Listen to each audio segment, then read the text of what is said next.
जय हिंद फ्रेंड, कैसे हैं आप सभी। उम्मीद आप सभी अच्छे होंगे। This is Vijayalakshmi Thakur. स्वागत करती हूँ आपका अपने यूट्यूब चैनल कोप विजयलक्ष्मी ठाकुर में। इस वीडियो में हम बात करेंगे रेलवे आरपीएफ वैकेंसी के बारे में, जो आपको पता है कि हर दूसरे तीसरे साल आती है और बहुत अच्छी वैकेंसी है। जिनकी हाइट बहुत कम होती है उनके लिए बिल्कुल एकदम मस्त वाली जॉब है, क्योंकि आपको पता है कि रेलवे की शाही जॉब है। यानी रेलवे के अंदर कोई भी आप एक पद पर चले जाइए, सबसे पहली बात और सबसे पुरानी कहावत है कि रेलवे सबसे अच्छी और सबसे बेस्ट जॉब मानी जाती है। यानी बिल्कुल शाही जॉब होती है रेलवे के अंदर। आप किसी भी छोटे पद पर भर्ती हो जाइए, अगर आपको पढ़ने की इच्छा है और आप अच्छा पढ़ने में करते हैं अपना माइंड, तो आप बड़े से बड़े पद पर चले जाओगे। डिपार्टमेंट के अंदर ही फॉर्म निकलते हैं और उसमें आप मेहनत करके चले जाओगे। तो हम आज वैकेंसी के बारे में बात करेंगे कि रेलवे आरपीएफ की वैकेंसी कब आएगी और क्या क्या उसकी योग्यता होती है। अगर आप बिगिनर्स हैं तो आपको जानकारी होनी चाहिए कि इसके अंदर ये योग्यता होती है। अगर आप वीडियो अच्छी लगे तो आप वीडियो पर कमेंट करना जय हिंद, या आपको जो भी अच्छा लगे, कुछ कमी है वो भी आपको बतानी है तो आप बताइए। और आपको वीडियो को शेयर करना है अपने फ्रेंड्स को भी आपको, और लाइक में कमेंट आपको करके बताना है कि आपको वीडियो कैसी लगी। तो चलिए हम बताते हैं कि आपको कितनी वैकेंसी निकली है। पोस्ट है 7194 रेलवे आरपीएफ के अंदर। आरटीआई का जवाब आया था कितनी पोस्ट खाली है और वो जल्द से जल्द आएंगी। उसके बाद में क्या है कि आपको, अगर आपको पता नहीं है कि योग्यता क्या होती है, तो चलिए मैं बताती हूँ कि रेलवे आरपीएफ के अंदर योग्यता होती है 10th पास।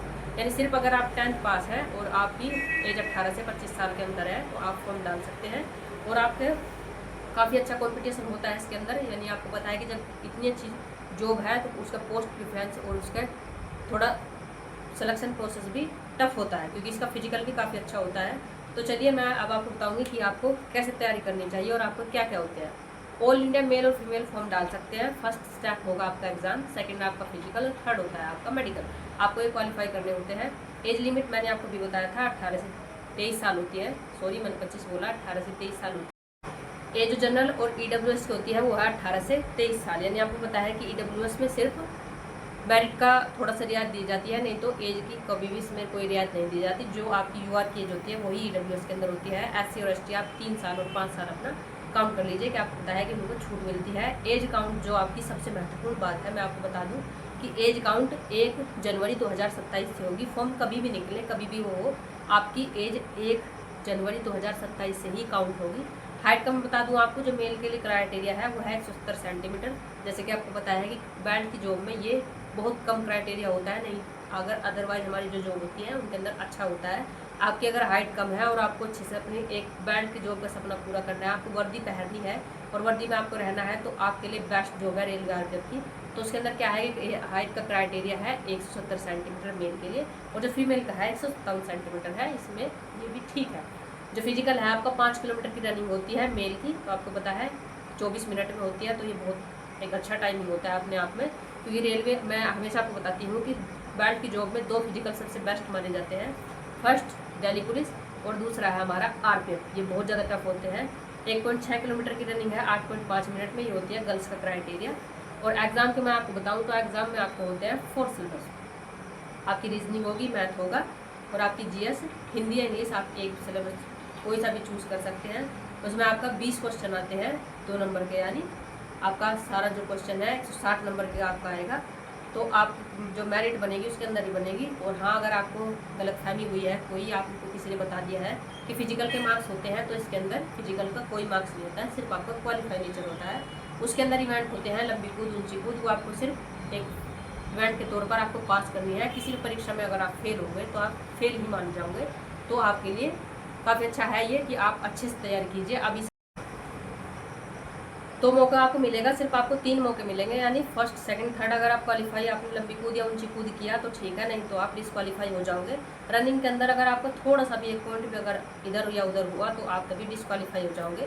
तो उसी के हिसाब से आप अपनी तैयारी को लेकर चलना। यानी आपको अभी से पता होना चाहिए कि आपको कैसे कैसे तैयारी करनी है। अगर आपकी हाई जंप या लॉन्ग जंप अच्छी नहीं है और आपका रनिंग स्टैमिना बहुत कम है, तो थोड़ा सा आपको देखना पड़ेगा या वो आपको अभी से बढ़ाना पड़ेगा। यानी चीज़ें आपको प्रैक्टिस में लानी पड़ेगी।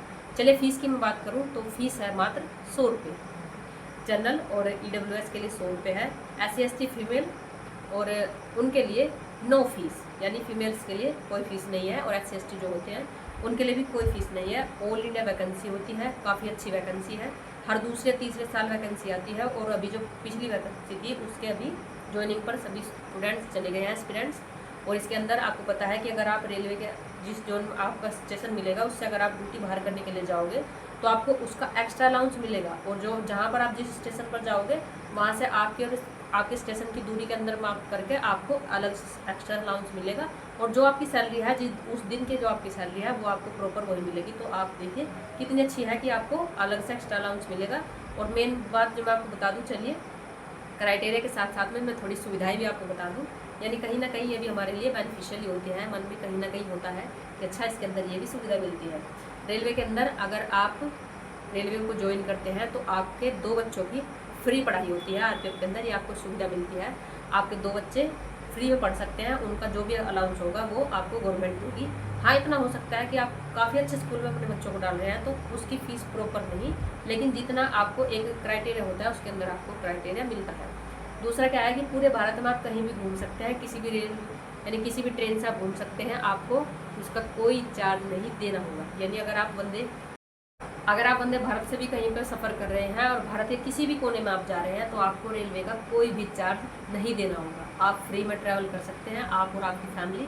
तो ये थे बेनिफिट्स जो मुझे आपको बताने थे। तो चलिए, आपको पता है कि रेलवे में इतने अच्छे बेनिफिट्स मिलते हैं तो आप उसी हिसाब से अपनी तैयारी कीजिए, और मैं हमेशा आपके लिए ऐसे ही जानकारी जो हेल्पफुल होती है आपके लिए लेकर आती रहूँगी। सिर्फ आपको क्या करना है कि आपको वीडियो को शेयर करना है और अपने फ्रेंड को शेयर करना है, और आपको कमेंट में जय हिंद जरूर लिखना है। वीडियो आपको कैसी लगी आपको बताना है। जय हिंद।